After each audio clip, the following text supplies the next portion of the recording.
Hello, everybody. I hope you hear well.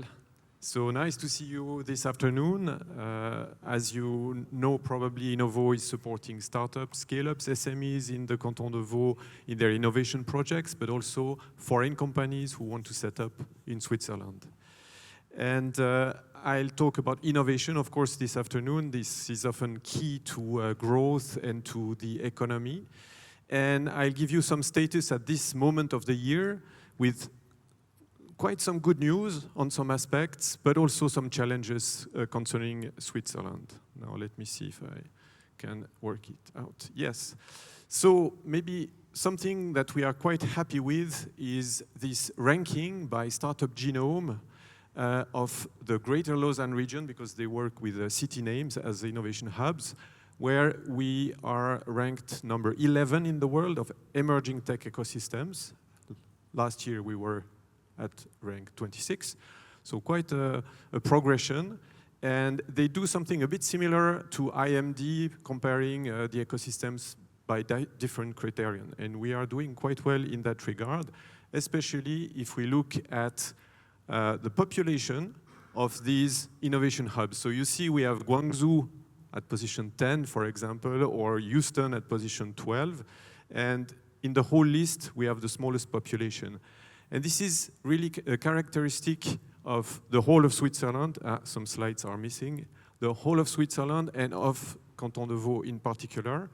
This is the academic density. And it's a key factor to innovation to have new thinkers, new graduates coming out of the schools every year, reinforcing the ecosystem, interconnecting. And what's the characteristic of the innovation hub of this region is the connectivity. So it's not difficult to connect to industries, to schools, to financial partners. This is absolutely important, and it's also used in the ranking. So access to talent, of course, is a key element. And of course, Switzerland, with its business platform, is a wonderful enabler for companies to grow. In Switzerland, the slide that's missing is the latest top 100 ranking, where you see in Switzerland, you have two main hubs. You have Zurich area, where you see the majority of tech startups, but not far behind, number 2 by far, is Greater Lausanne region. If you include the Suisse romande, we are almost on par with Zurich. So this is really the two areas where in Switzerland tech innovation happens. 3 examples. You see, for example, here in Lausanne Onward, really a world-changing innovation that helps really paralyzed people walk again. And it's coming to be out of the clinical trials, so it's really something that will be applied from next year. Eco-robotics, that's more in sustainability, enabling to reduce the pesticide used by farmers by 95%.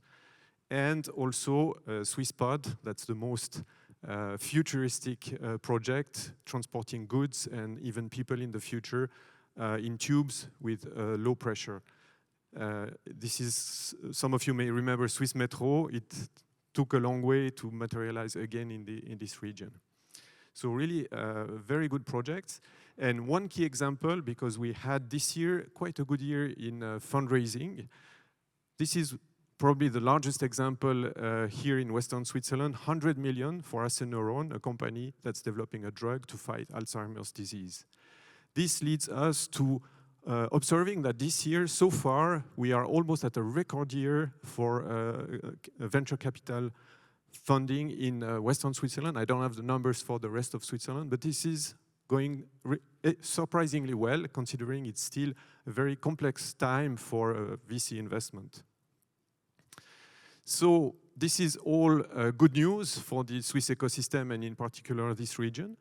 There are, however, challenges, and here I'm pointing to 2 main ones, I would say. One is financing the growth, because we have proven we can have innovative startups, we can have scale-ups, successful ones. When you scale, you need much more money. It's less risky, so it's a much better deal. But these opportunities seem not to be registering on the radars of Swiss investors in average, because the larger the rounds in Switzerland, the less the money comes from Switzerland. And very often, it comes from outside of Europe, even from the US.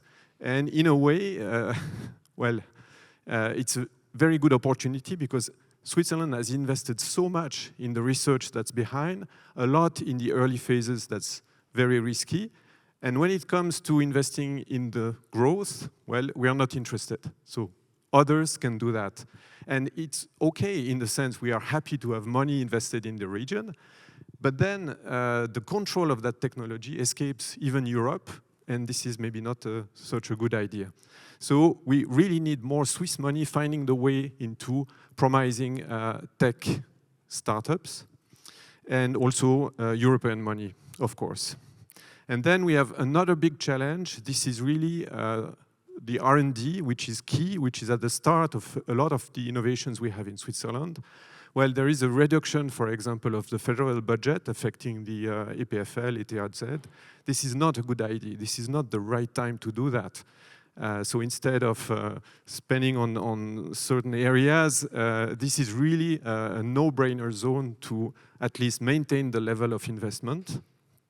And parallel to that, we have to come back to be able to join the European projects that can support both the research and also the startups, the tech startups. And this is going in the right direction at the moment, but really fingers crossed that we can again benefit from these European projects. So this is a bit an overview. So really good science, but also some challenges. And I'm wishing you a very interesting afternoon. Thank you very much.